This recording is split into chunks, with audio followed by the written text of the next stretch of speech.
ese modelo que aparece acá, un modelo, por supuesto, temático de la circulación sanguínea.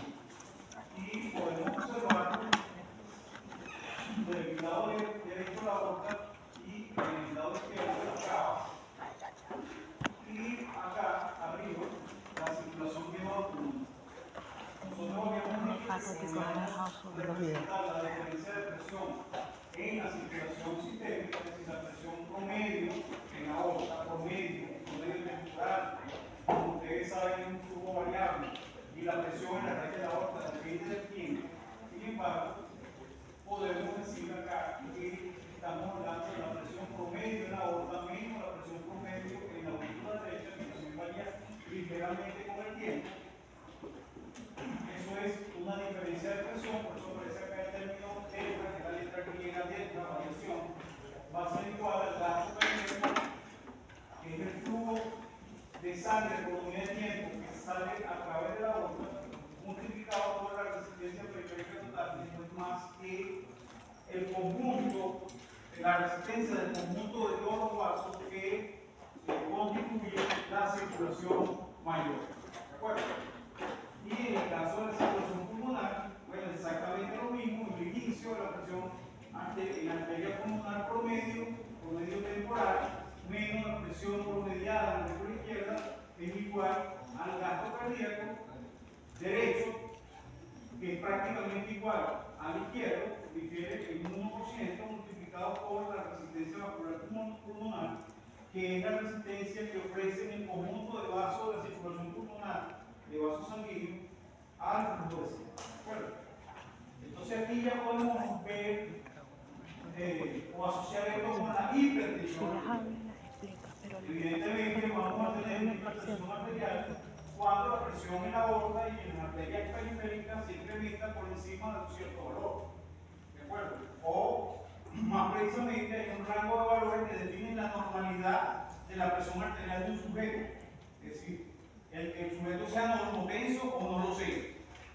O sea, un rango para la presión sistólica, un rango para la presión diastólica que se realiza cada cierta cantidad de tiempo por diversas asociaciones, entre ellas la Asociación Mexicana del Corazón. ¿Okay? De cada cierto tiempo hay una tabla, mira, si usted tiene su sistólica entre este rango y su diastólica entre este rango, entonces usted es normotenso, no tiene por qué preocuparse más. Pero si no, bueno, puede ser prehipertenso, hipertensión nivel 1, hipertensión nivel 2, hipertensión incluso superior. ¿De acuerdo? Entonces, bueno, evidentemente, si uno tiene un sujeto que la resistencia periférica está incrementada, por ejemplo, por hipertrofia del músculo isovascular y la consiguiente disminución de la luz de los vasos, y fundamentalmente en las arteriolas, donde reside el 50% de toda la resistencia del cuerpo humano, de la circulación mayor al flujo de sangre, evidentemente ese sujeto va a presentar una hipertensión. ¿De acuerdo? Pero también, si el gasto cardíaco está aumentado, porque hay una fuerza de contracción muy elevada, o porque la frecuencia cardíaca está muy elevada, recuerden que el gasto cardíaco es el producto de volumen expulsado a través de la aorta por la contracción del corazón en la sístole. Ese volumen lo multiplicó por la frecuencia cardíaca y me da el gasto cardíaco. Cuando se aumenta el gasto cardíaco, la presión arterial se va a incrementar. O sea, puedo tener sujetos que son hipertensos por gasto cardíaco elevado. Incluso en algunos el gasto cardíaco es normal, incluso bajo, pero la resistencia periférica está incrementada, entonces también tiene hipertensión. Tradicionalmente la hipertensión se ha clasificado como hipertensión crónica, hipertensión aguda, crisis hipertensiva. La clasificación, digamos, estandarizada, digámoslo de esa manera, de hipertensión esencial y hipertensión secundaria. Y se dice en la mayoría de todos los libros de fisiología, incluso de medicina todavía, que la hipertensión esencial no tiene causa. No se sabe la causa, pero de hecho es que sí se sabe la causa, porque una disfunción en la producción de el músculo isovascular, en la producción de de óxido nítrico y de proteína, una difusión en esa producción va a producir hipertensión. Es decir, se producen muchas más endotelinas que óxido nítrico en el endotelio vascular, que son unas células que producen esas hormonas y que actúan a través de una regulación paracrina. Entonces, evidentemente, el vaso va a estar constreñido. Entonces, la resistencia periférica se va a incrementar. ¿De acuerdo? Entonces, es una explicación. La otra explicación es que hay una disminución de la sensibilidad de los vasoreceptores, lo cual hace que aún a presiones altas el corazón no regule bien, es decir, interprete el tallo cerebral que la presión arterial es normal. ¿De acuerdo? Si la presión es alta, los vasoreceptores, en vez de interpretar que es alta y mandar la frecuencia apropiada del potencial de acción hacia el tallo cerebral para corregir, no, simplemente manda una señalización como si la presión fuera normal. Entonces el sujeto continúa todo el tiempo con esa presión alta que se convierte en crónica. ¿De acuerdo? Bueno, un aumento de la uremia también causa hipertensión, como dijimos en la clase anterior, por una falla en la secreción de aldosterona, que incrementa el volumen de sangre circulante. Y eso sería una hipertensión secundaria. Y el clásico de la hipertensión de origen renal, que es debido a una estenosis de la arteria renal por diversas circunstancias, teromas, constricción, un tumor, etc.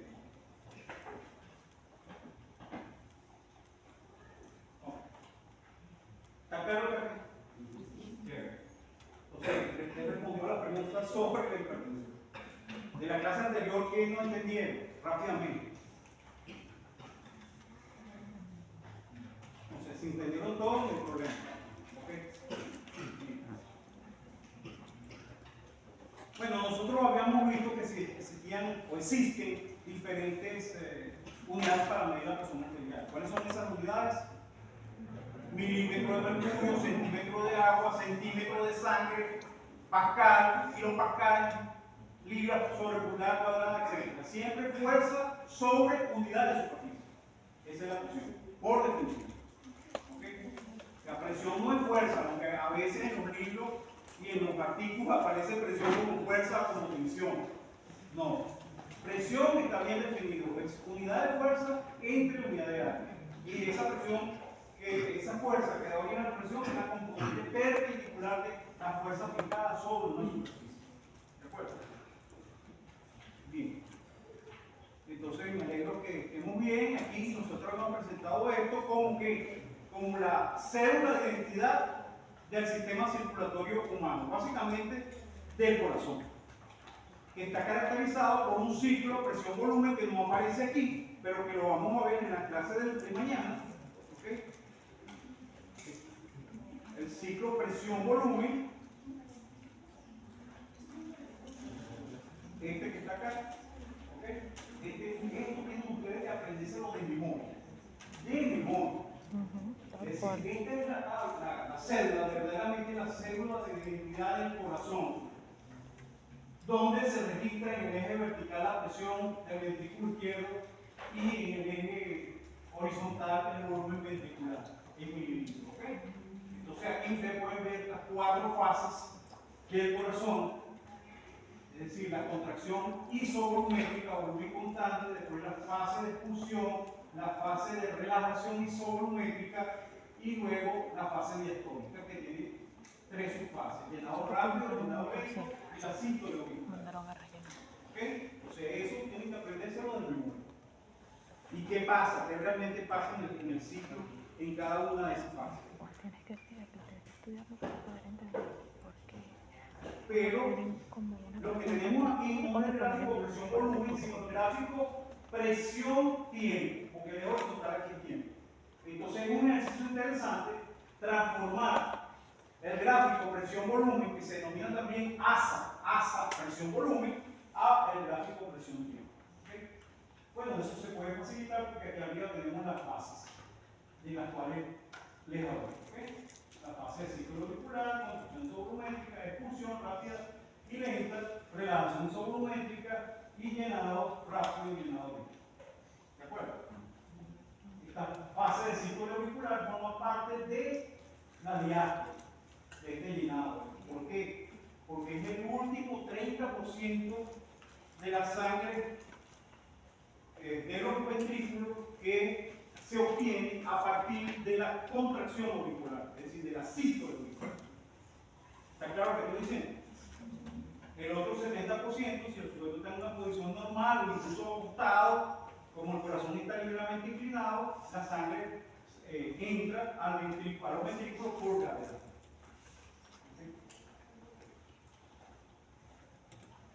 Por eso es que la situación de ingravidez de los astronautas, bueno, tiene que ser estudiado con cierto detalle, ¿no? Porque hemos evolucionado para eso, para que el 70% se llene por gravedad. Bueno, pues ya lo habíamos visto como hay una organización en bloques, en compartimientos en el sistema cardiovascular partiendo del ventrículo izquierdo de la aorta hacia la vena cava. O sea, como primero se va como desmenuzando, es decir, un vaso, después ese vaso se divide en 16 arterias periféricas, cada una de esas arterias de pequeño, mediano calibre y así sucesivamente. Y aquí están los capilares. Obviamente es un esquema, porque no es verdad que todos los capilares están así en paralelo, sino que cada arteria tiene sus capilares derivados. Y aquí lo que hemos hecho es que mágicamente hemos unido todos. ¿Ok? Es un esquema que funciona para cierto tipo de modelaje del sistema cardiovascular. Y por supuesto, entonces, por eso es que coloqué que la resistencia periférica total de la circulación mayor, ¿okay? Es la resistencia de la aorta más la resistencia de este bloque más la resistencia de este bloque y así sucesivamente. Y la resistencia de cada bloque, como están en paralelo cada uno de los conductos, entonces el inverso de la resistencia equivalente de las arterias periféricas es la suma de todos los inversos de la resistencia de las arterias. Bachillerato. ¿Okay? Igualito que en electricidad. ¿Okay? Ahí no hay nada nuevo. Lo que sí es que uno puede hacer un ejercicio y demostrar que la resistencia equivalente del conjunto de las arteriolas es mayor que la resistencia equivalente del conjunto de los capilares. ¿Okay? Y por eso dije antes que el 50% de esta resistencia periférica total reside en las arteriolas. ¿Okay? Reside en las arteriolas. La resistencia equivalente a los capilares es bastante un poco menor, 20% menor que la de las arteriolas. Bien, habíamos hablado de la sangre, de la composición de la sangre y habíamos dicho que necesitábamos una terminología para ponernos de acuerdo.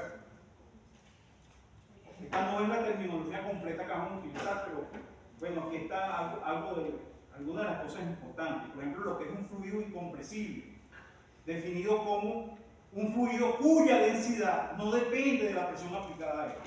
Por ejemplo, la presión que aplican los ventrículos a la sangre no es suficientemente grande, evidentemente, estamos hablando de 80 o 120 en términos manométricos, o en términos absolutos 80 más 760, o 120 más 760 presiones no son elevadas para poder comprimir la sangre. ¿Okay? Entonces, por esa razón es que ese ciclo presión-volumen que yo les mostré es tan bonito. ¿Okay? Ese trapecio que les mostré. Si no, es mucho más complicado. O si la sangre se sale por una válvula porque hay una insuficiencia valvular, por ejemplo, también ese ciclo es complicado, o sea, empieza a distorsionarse. ¿Okay? Bien, y habíamos hablado de que un fluido está caracterizado por su densidad, que es su empaquetamiento de la masa sobre volumen, que hay varias unidades, que existe también la viscosidad dinámica, que es un indicador de las fuerzas intermoleculares entre las moléculas que forman parte de ese líquido, que en el caso de la sangre es un líquido de alta complejidad, es una sangre, es un líquido que está compuesto por plasma, por elementos formes, el plasma está compuesto también por proteínas de la coagulación, por agua, por electrolitos, etc. ¿De acuerdo?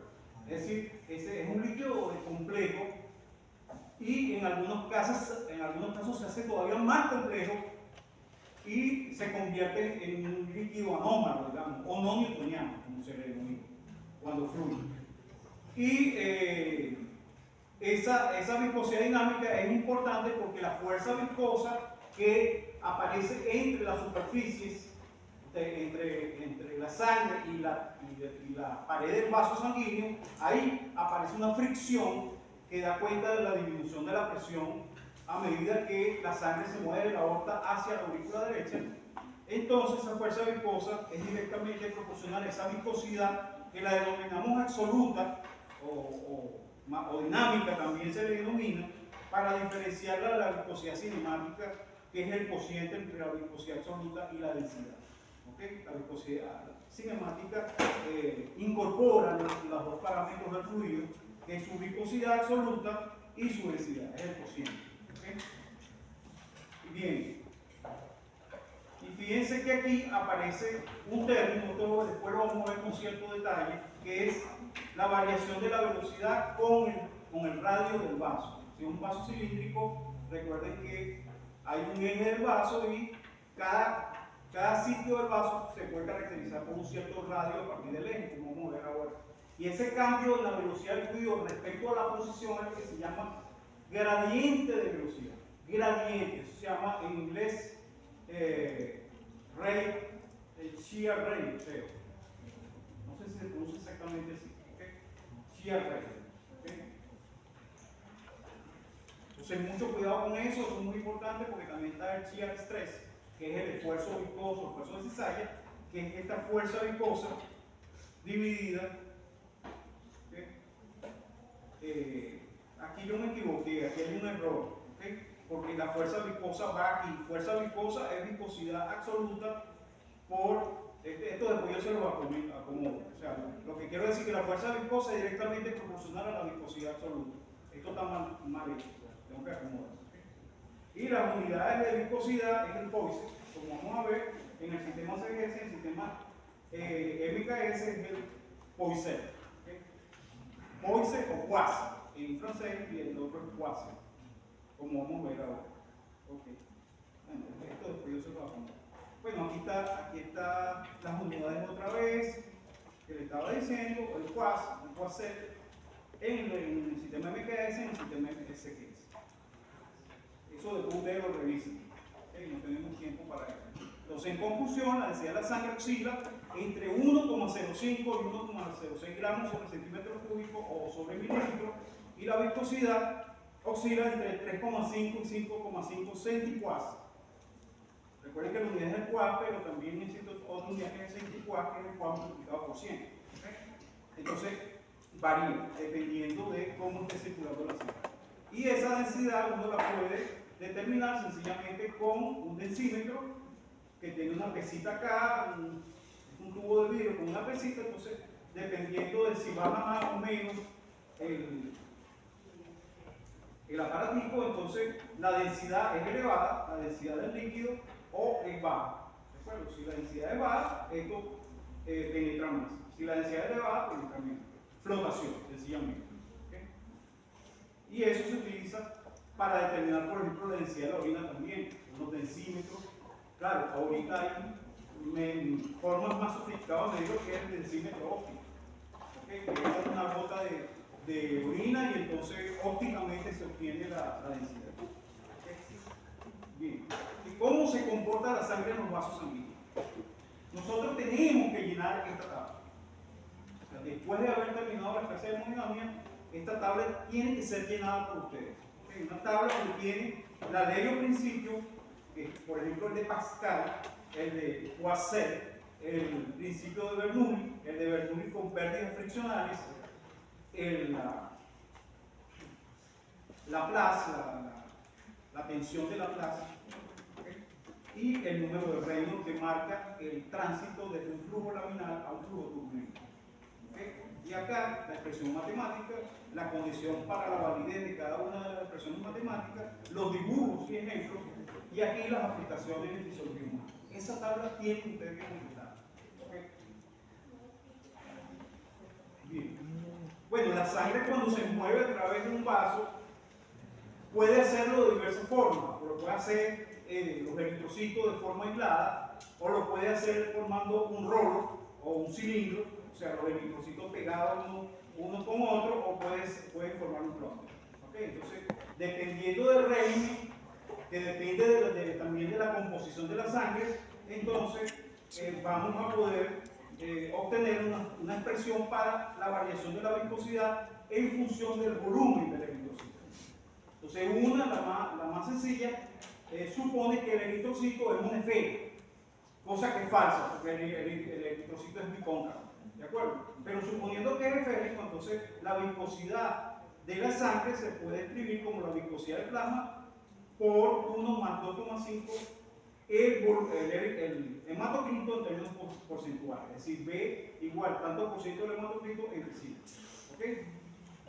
Entonces, esa es una de las expresiones para saber que si aumenta el hematocrito, aumenta la viscosidad de la sangre del sujeto. Pero hay fórmulas más complicadas, ¿ok? Que no la vamos a estudiar acá. Y además, la viscosidad del plasma, que aparece acá, varía también con la temperatura.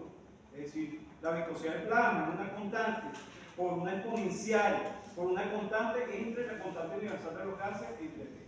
O sea que si aumento la temperatura del plasma, el cociente va a disminuir, el exponencial de algo que es pequeño, y por lo tanto la viscosidad del plasma disminuye. Es decir, a medida que aumenta la temperatura del plasma, disminuye la viscosidad del plasma, lo cual es hasta cierto punto lo intuitivo.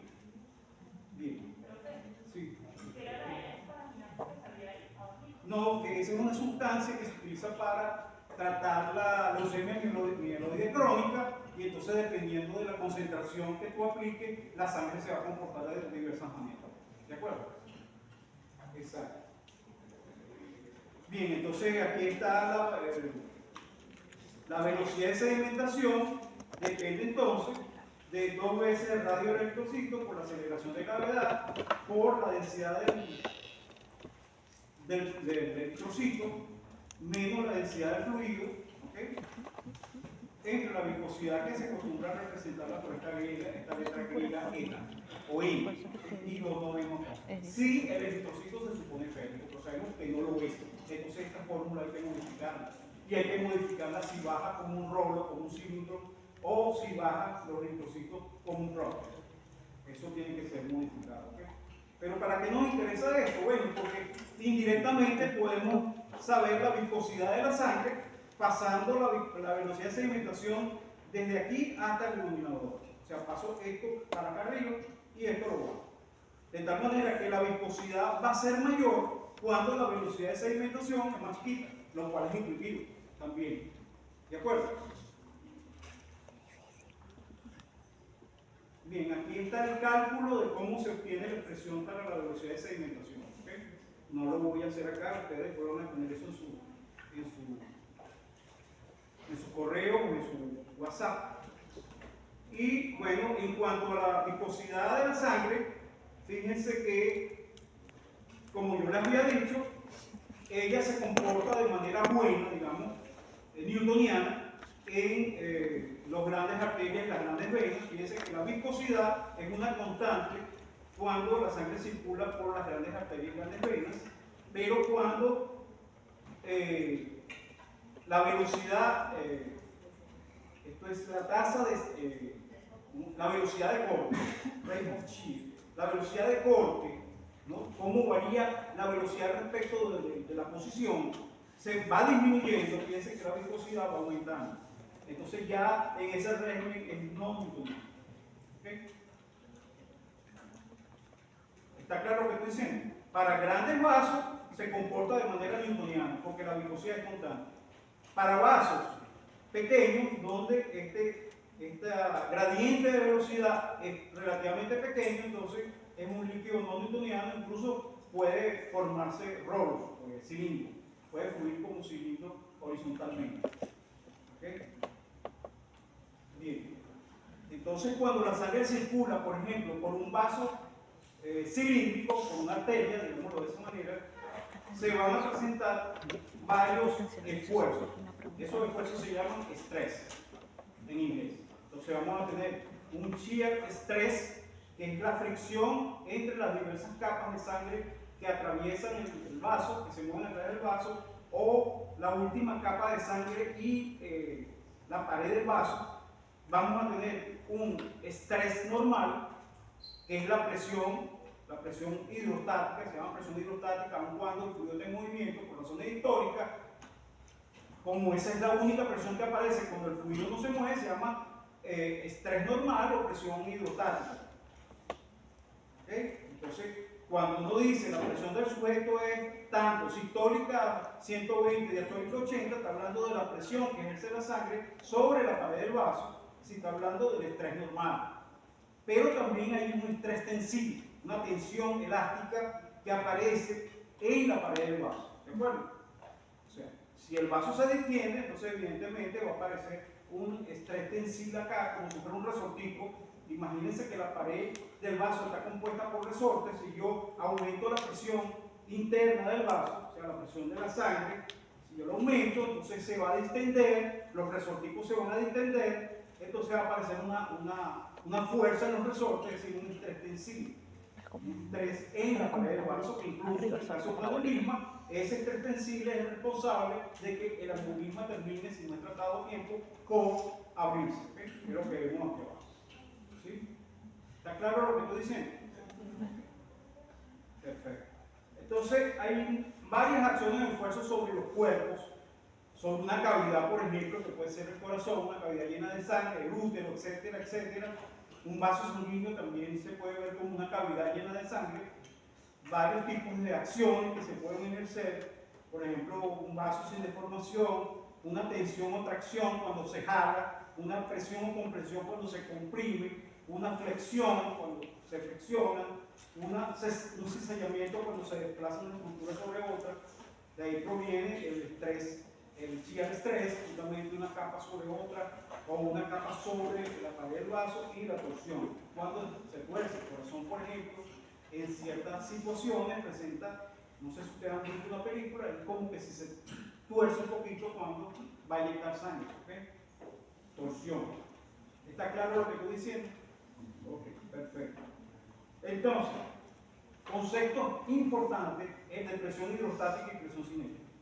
Habíamos dicho que el término presión hidrostática aparece en los fluidos que están en reposo. Por ejemplo, el agua en una piscina, hay una presión hidrostática, es decir, la presión en el fondo es mayor que la presión arriba, obviamente, que la presión atmosférica.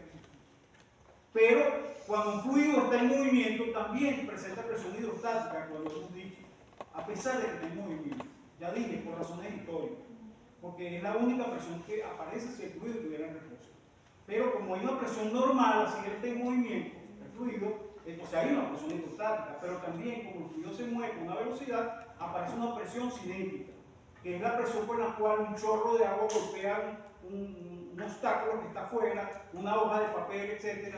Es la forma como se obstruyen se desobstruyen las tuberías, se desobstruyen por una guaya, por ejemplo, pero también con agua a presión se pueden desobstruir. ¿De acuerdo? Entonces ahí hay una presión cinética que está actuando sobre la obstrucción. ¿Está claro lo que estoy diciendo? Ok, entonces el ejemplito es este. Un tubo, un vaso sanguíneo, un tubo, aquí puede haber derivaciones o no, no nos importa, y yo quiero medir la presión hidrostática de ese fluido, ¿okay? Que se está moviendo por allí. Entonces coloco una cánula, que es un tubito vertical, y el nivel de la cánula al cual alcanza la sangre en la cánula me mide la presión hidrostática, ¿okay? La presión con la cual el líquido está golpeando la pared. ¿Okay? Si ahora a mí se me ocurre poner en la cánula enfrentada al fluido, entonces evidentemente yo detengo el flujo de sangre, entonces, claro, se va a mover durante un cierto tiempo hasta que esta cánula llegue a una altura que va a ser superior a esta. ¿Por qué superior? Porque ahora esta cánula, la altura de esta cánula, va a medir tanto la presión hidrostática como la presión cinética. Entonces la presión total, la presión que va a ser la presión hidrostática más la presión cinética o cinemática, y eso se denomina presión dinámica. ¿Okay? ¿Cómo puedo calcular la presión cinética? Bueno, divido la energía cinética entre el volumen, tomo un pequeño volumen y determino la energía cinética de ese volumen, es decir, como si fuera una pelotita, una pelotita, ¿sí? De sangre. El volumen de esa pelotita, mido la velocidad, la energía cinética es un medio de la densidad, perdón, la energía cinética, un medio de la masa por el volumen, un medio de la masa por la velocidad cuadrada, mido el volumen, entonces Entonces, masa entre volumen y cada densidad, un medio de la densidad por la velocidad de la sangre cuadrada. Sumamente importante. Presión hidrostática y presión cinética. Fíjense que aquí, en este dibujo que está acá, yo puse, además de los estrés que se presentan, el tensible normal, presenté la presión cinética como un medio de la densidad por la velocidad de la sangre cuadrada, que es la presión que llega al tubo de sangre. Perfecto. Y uno puede entonces comparar en diversas situaciones cuál es la importancia de esa presión cinética respecto a la presión hidrostática. ¿De acuerdo? Es decir, aquí tenemos la presión sistólica, por ejemplo, en milímetro de mercurio, en reposo y en un gasto cardíaco que es 3 veces el gasto de reposo. Por ejemplo, la presión sistólica es 120 y en la otra situación, cuando el sujeto tiene un gasto cardíaco elevado, la presión sistólica es 180. Esas son presiones hidrostáticas. Cuando hablamos de 120, 180, 80, etc., son presiones hidrostáticas. ¿Okay? Y se puede comparar con las presiones cinéticas asociadas a la velocidad de la sangre en la raíz de la aorta o en la arteria braquial, por ejemplo, en este caso. Entonces, fíjense cómo el tanto por ciento de la presión cinemática o cinética respecto a la presión sistólica. En reposo es chiquitica. La presión cinética es el 3% de la presión hidrostática. Mientras que si el gasto cardíaco es elevado, evidentemente la velocidad de la sangre en la aorta aumenta de usualmente 100 centímetros sobre segundo, puede llegar a 300 centímetros sobre segundo. Entonces el porcentaje de la presión cinética aumenta al 17%. Si en la arteria braquial en reposo 0,3, si aumenta el gasto cardíaco es 3, si en la vena cava es 12, si el gasto cardíaco aumenta en 52%, imagínense, y si es la arteria pulmonar, más o menos igual que en la vena cava. ¿Está claro lo que estoy diciendo? Esto determina la importancia de la velocidad frente a la presión hidrostática. ¿Sí? Porque fíjense que la presión en las venas es muy chiquita relativamente, ¿verdad? Por ejemplo, es 12, o en la arteria pulmonar 13, sin embargo la sangre llega. ¿Por qué llega a la sangre? Porque tiene suficiente energía cinética para llegar. ¿Y por qué tiene suficiente energía cinética si esa sangre ha tenido que moverse desde la raíz de la aorta hasta la aurícula derecha prácticamente? La energía se ha perdido. ¿Y por qué puede llegar? Puede llegar porque hay una bomba que se llama, entre otras acciones, una bomba que se llama bomba musculoesquelética, que se produce cuando el sujeto está caminando. Se produce una contracción de los músculos de las piernas, aprietan a las venas tienen válvulas unidireccionales, válvulas Check, que permiten el flujo solamente hacia arriba, ¿de acuerdo? Y entonces eso le confiere la velocidad apropiada para llegar. ¿Está claro lo que estoy diciendo? Son lo que se denominan válvulas Check. Y las válvulas cardíacas también son válvulas unidireccionales, si están funcionando bien. Bien. Entonces, uno de los principios más importantes que debemos saber en fisiología cardiovascular es la ley de Pascal. La ley de Pascal se da este señor, Blaise Pascal, nacido en Francia en 1623, y era el mismo autor del célebre, ¿cómo se llama? La célebre predicción que él escribió en un libro que estaba leyendo de un matemático antiguo, donde decía que la suma de dos números elevados al cubo, por ejemplo 2 a la 3 más 3 a la 3, eso nunca puede ser un número natural elevado a la 3. ¿Okay? Entonces, supuestamente había escrito la demostración y nunca se consiguió la demostración hasta hace como 5 años con un matemático inglés. Dio con la demostración, pero con un método sumamente complejo de matemática. ¿Okay? Es el mismo Pascal. Él era abogado, pero por hobby se dedicaba a hacer cualquier cosa. ¿Okay? Entre ellas, pueden experimentar con fluidos. La famosa ley de Pascal que dice que si yo tengo una persona acá que quiere abrir este barril que está acá, de cerveza, de vino, de agua, lo que ustedes quieran, la bebida que ustedes más les guste, ¿ok? Yo tengo que montarme arriba, usar un tubito, llenarlo con un líquido, el que yo quiera también. Bueno, y después de cierta altura voy a obtener una presión aquí en la tapa del barril, suficientemente alta para hacerlo estallar. ¿De acuerdo? O sea, porque la presión que yo comunique echando este líquido se va a transmitir a través de todo el fluido que está dentro del tonel, ¿ok? Y va a estallar el tonel. ¿Okay? ¿Por qué? Bueno, porque la presión en el fondo es la presión arriba más el producto de la densidad del líquido que yo eche aquí por la aceleración de gravedad. Si para una cierta altura alcanzo una cierta presión en el fondo que hace estallar el barril. Fíjense que esto no depende del área del tubito. El tubito puede ser delgadito, puede ser grueso. No me importa. La ley de Pascal se cumple. ¿Ok? Eso es una de las cosas más contradictorias que uno puede. Pero es así. ¿Ok? O sea que la ley de Pascal lo que me dice es que en este caso, independientemente de cuál sea la sección transversal de este tubo que yo coloque aquí, que sea finito o sea anchote, siempre la expresión que se cumple va a ser esta. ¿Okay? Presión en el fondo es la presión arriba, que es la presión atmosférica en este caso, más el producto de la densidad del fluido que está echando acá por aceleración de gravedad por la altura del tubo. ¿Okay? Y no depende de la sección transversal del tubo. Eso es lo fabuloso. ¿Okay? Bien, entonces, ¿cuáles son las consecuencias de la ley de Pascal? Evidentemente, la presión en el fondo es mayor que la presión en los sitios más superficiales. ¿De acuerdo? La presión en puntos de fluido ubicados al mismo nivel horizontal es la misma, están a la misma altura. ¿Okay? En ausencia de gravedad, la presión es la misma en todos los puntos del fluido. Hago G igual a 0. Entonces, presión en el fondo, presión en el sitio. Cualquier presión interna aplicada sobre un fluido en reposo se transmite por igual sobre el punto del fluido. Es la base de los frenos hidráulicos.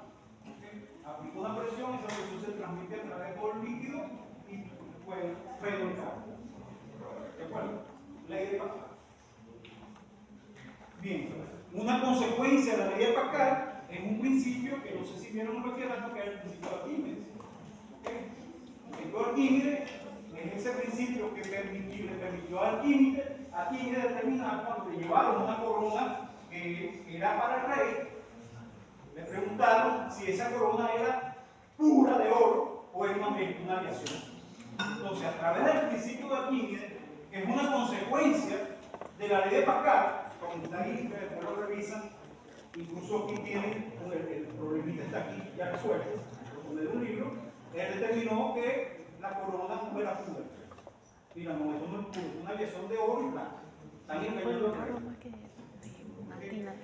Y eso también se puede utilizar para calcular el peso del cerebro, porque el cerebro está sumergido en el líquido cefalorraquídeo, entonces siente un empuje, es decir, una fuerza hacia arriba que trata de sacarlo, obviamente no lo saca porque está suspendido, está unido con el resto de la médula espinal.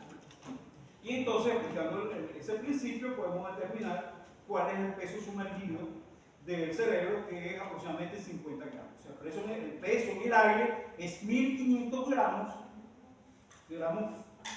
fuerza, exactamente gramos. Hay que tener cuidado que entre gramos masa y gramos fuerza. ¿Ok?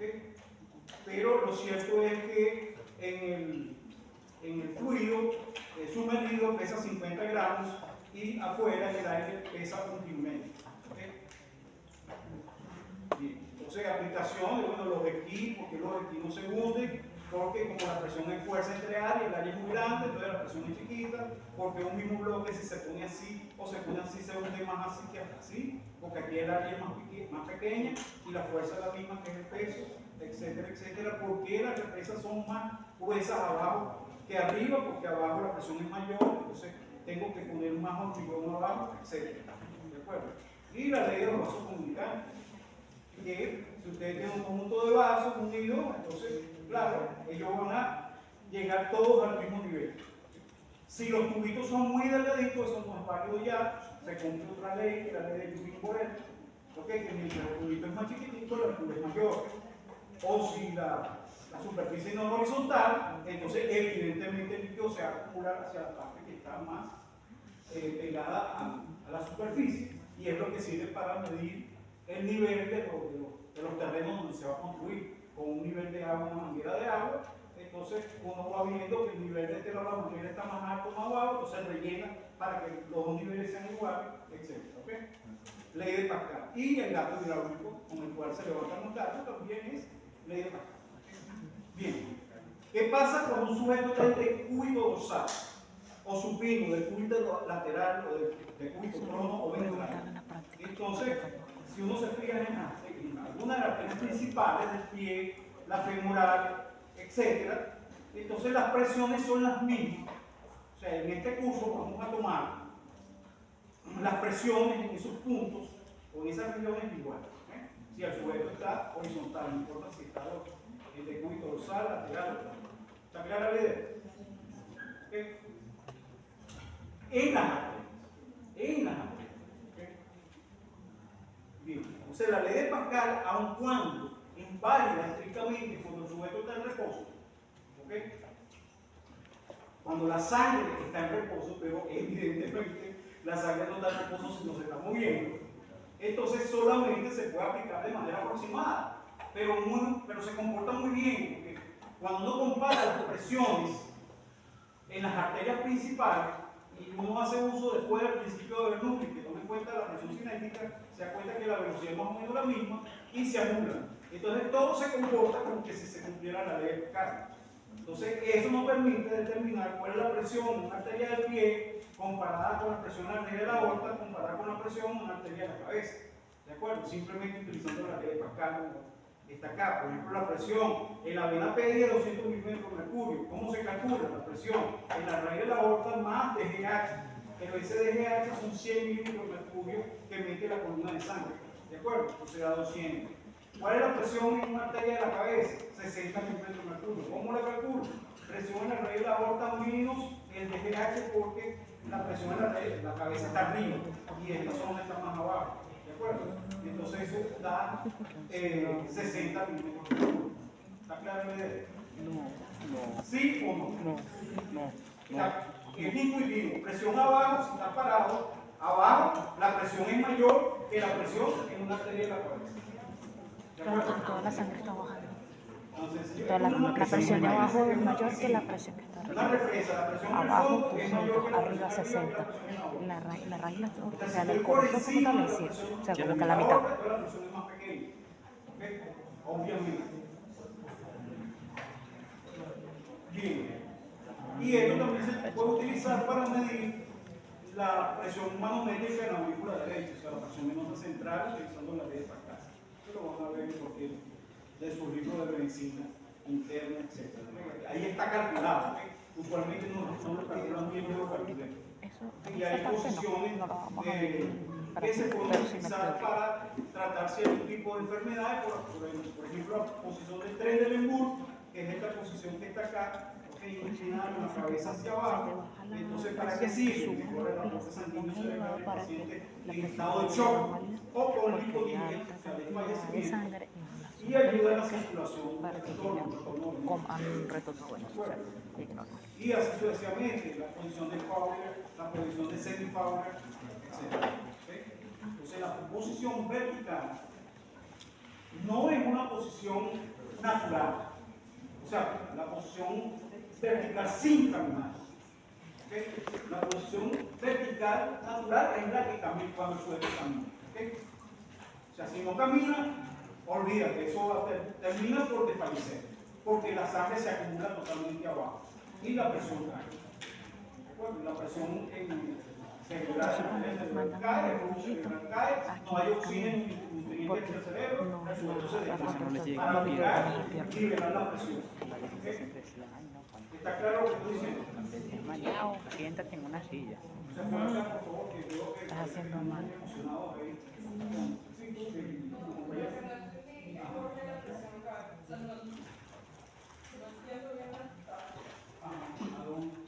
Cae a dónde. Pero cae a dónde. Abajo los pies. Ajá. El gráfico, este gráfico que está acá, cae. La presión cae arriba, sencillamente por la aplicación de la ley de Pascal, si tú quieres. ¿Qué dice la ley de Pascal? Presión en el fondo es presión arriba más DGH. Ok, entonces tú dices presión en la aorta va a ser igual a, que, a la presión arriba, que es la presión en una arteria de la cabeza, más DPH. Pero tú quieres la presión arterial de la cabeza, entonces tienes que despejarla. Entonces te queda que presión arterial de la cabeza, la presión en la aorta menos DPH. La separación entre la aorta y la vejiga. Por eso baja. O sea, si Por tú eso es que se quieres pone más, esa venita que se pone bueno, como la aplicación de la un bulto en un solo lado. Sí, sí, exactamente. Claro, cuando te toman la presión arterial con cualquier método, efimomanometría, oxinometría, tonometría, lo que tú quieras, el brazo tiene que estar a la altura. Porque si no, te da una contribución de acá. Por eso tiene que estar así. El brazo, cuando se toma la presión, el brazo tiene que estar así. Por eso es que el brazo dice, no puede estar así. No puede estar así, no puede estar así. O sea, tiene que estar sin caminar, no el es brazo fisiológico, a la altura del corazón. sencillamente porque termina por Si tú lo bajas, impulsarse la disminuye sangre, la la vena, que presión. Si son lo bajas, elásticas, altera la presión. Y si lo subes, la presión te va a dar. la presión disminuye, la presión cerebral disminuye, ¿de acuerdo? En la Termina práctica por de fisiología desvanecer hay el incluso líquido. cómo tiene que Incluso estar hay el sujetos brazo, que no toleran la presión del líquido sin caminar. Presentan hipotensión ortotática. Entonces tiene que estar, hay que administrarle fármaco para activar el claro, sistema. lo normal es Y acá, ahí aumenta la presión. Sí. Bueno, entonces hay muchas maneras de medir la presión. Por ejemplo, la presión de la atmósfera con un barómetro de Torricelli, ¿okay? Debido a Evangelista Torricelli, este señor que está acá. Entonces, de una manera medir la presión del lugar, etcétera, pero bueno, también se puede medir la presión en compartimiento. Esta es la presión atmosférica, en cualquier lugar donde uno esté, el barómetro. Pero uno puede utilizar un tubito de vidrio, por ejemplo, en el caso de este señor, utilizó un caballo con su ayudante, por supuesto, acá para medirle el nivel de la cura de sangre que alcanzaba cuando se cannulaba. Por supuesto que el corazón también del caballo tiene sístole y diástole. Entonces, el sístole va a ser más alta que el diástole. Entonces, este señor que está acá tenía que anotar con un creyón. ¿Okay? Y así él hizo sus publicaciones en este libro que se llama Hemostato. Los experimentos los hizo en un caballo. ¿Por qué? Porque el caballo tiene una boletia muy grande y si uno le saca un poquitico con este tubito delgadito, no pone en peligro la vida del caballo. ¿De acuerdo? Evidentemente, en humanos eso no se hace. Bueno, hay muchos métodos para medir presión a lo largo de la historia. Llega arriba a un límite y después vuelve a bajar. Y voy a detenerme básicamente en la efimomanometría, que como ustedes saben es un método típico, digamos, que se utiliza para medir la presión arterial de un sujeto, su presión sistólica y su presión diastólica, no así la forma del pulso, para lo cual se requieren técnicas muy invasivas más sofisticadas, pero lo que están en el mercado es básicamente medición de presión mínima o diastólica, presión máxima sistólica y presión arterial. ¿De acuerdo? Entonces, bueno, básicamente lo que se utiliza acá es un manómetro de mercurio y uno con una perilla infla, mete aire, ese aire pasa una parte del brazalete y otra parte ejerce su presión sobre este reservorio de mercurio y entonces empuja el mercurio hacia arriba y el nivel que alcanza el mercurio es la presión. ¿De acuerdo? Entonces, estamos hablando de la presión sistólica aquí, recuerden que es un pulso de presión. Lo que se mide en la aorta o en la braquial es un pulso. ¿Qué significa un pulso de presión? Que la presión varía con el tiempo, no es una constante. Y esta raya negra es la presión que uno está comunicando con el brazalete cuando uno alcanza la presión sistólica. Bueno, realmente 30 milímetros de mercurio por encima de la sistólica empieza a bajar, entonces la arteria empieza a abrirse y empieza uno a escuchar ruidos, que son los ruidos de Korokov, hasta que ya no escucha ruidos. Entonces, el primer ruido que escucha es la presión sistólica y cuando ya no escucha ruido es la presión sistólica. Pero esto es un poco más complejo porque a veces hay sujetos en los cuales los ruidos nunca desaparecen. Entonces hay que tener cuidado con eso. Bien. Y la medición de la presión, por ejemplo, los métodos psicométricos automáticos, en los cuales el propio aparato incrementa la presión, a mí no me gustan esos aparatos. Esos aparatos te pueden achicharrar el brazo. O sea, hay que tener cuidado con eso. Me gustan los semiautomáticos porque ahí uno controla la presión y va viendo la lectura. Incluso puede hacer ribarrosis, que es el método inicial, que uno parta el pulso radial. Cuando desaparece el pulso radial, una determinada presión, aumenta 30 milímetros y empieza a bajar. Y ahí no hay problema de que no se detecta la presión, que muchas veces pasa. Entonces hay que otra vez aplicar presión. ¿Okay? Entonces cuidado con eso. No me voy a detener en eso. Solamente quisiera decirle que cuando uno habla de presión manométrica, por ejemplo, en el caso de presión sistólica igual a 120, presión diastólica 80, esas presiones son manométricas. ¿Por qué son manométricas? Porque están referidas a la presión atmosférica.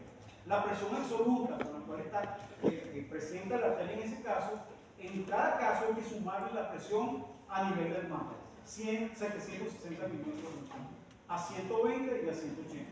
¿De acuerdo? Entonces, la presión sistólica absoluta es 880 y la presión diastólica absoluta es 840. ¿Está clara la idea? ¿O me equivoqué? 760 más 120 son 880. Ajá. Y la diastólica, que son 80, son 840. ¿Estamos de acuerdo?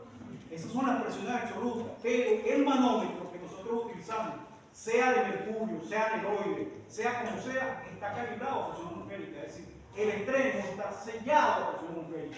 Eso significa que si uno lleva ese manómetro, o si uno mide con un manómetro, una presión de 120 sistólica de un sujeto, aquí en Caracas o en La Guaira y en Mérida o en el Everest, el 80 significa lo mismo. ¿Okay? Como si no nos volveríamos locos. El 80 y el 120 es lo mismo. La presión absoluta es la misma. ¿Okay? Porque él está calibrado a presión atmosférica. Se selló uno de los extremos a presión atmosférica. ¿Está de acuerdo con lo que estoy diciendo? Sí. ¿Okay? Porque entonces 80 aquí no serían los mismos que 80 en el Everest. Y si son los mismos. Y yo te mido 80 aquí, esa presión por el 80 ya es lo mismo. ¿De acuerdo? Bien. Bueno, aquí hay una cosa que ustedes después pueden ver. Y ahora tenemos, por favor. 54. 2 y 54. 2 y 56. Vamos a terminar en 5 minutos. De lo que tengan que irse se van, no hay ningún problema. Bien, entonces, ¿qué es lo que pasa? Ya sabemos que un fluido puede estar en reposo. En el cuerpo humano, ¿cuándo un fluido está en reposo? ¿En qué compartimiento del cuerpo humano un fluido, sea sangre, sea líquido sinovial, sea humor acuoso, está en reposo? Bueno, ese. Ajá, por ejemplo, la vejiga podría estar en reposo durante cierto intervalo porque ahí siempre le está cayendo líquido, se está moviendo, pero pudiera ser que mientras no orina, ese líquido está en la vejiga en reposo. Por más que le esté cayendo líquido, la vejiga no está desalojando. Por ejemplo. Pero casi. El bilis en la vesícula. Bilis en la vesícula. En la vesícula biliar también durante cierto intervalo puede estar ahí en reposo. Ajá. Pero mientras está retenida la vejiga no sube, o si no. Sí, pero no experimenta convección, es decir, movimiento, digamos, neto de un lado a otro. Claro que puede presentar movimiento de vaivén, nada más así. Es un movimiento como si fuera la sangre de un vaso. ¿Okay? Eso no es presente. ¿Okay? Exacto. Entonces, sí hay regiones donde los fluidos están en reposo, sí los hay. Pero en el caso del sistema circulatorio, usualmente la sangre se está moviendo a través de todos los conductos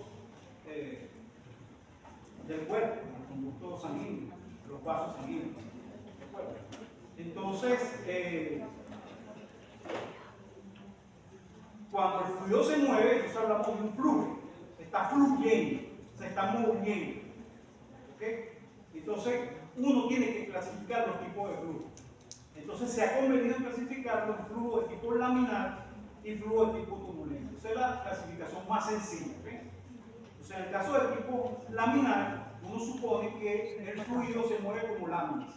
O sea, si es una arteria, entonces uno supone que se están moviendo láminas cilíndricas de sangre interiores a la arteria. ¿De acuerdo? Entonces, puede ser homogéneo si el flujo es constante. ¿Okay? Es decir, la diferencia de presión que aplico a los extremos del vaso es constante, entonces el flujo es constante.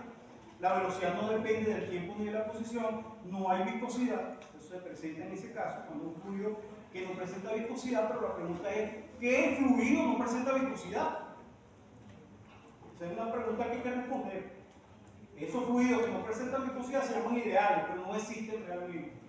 O sea, hay uno solo, que es el helio 4 superfluido.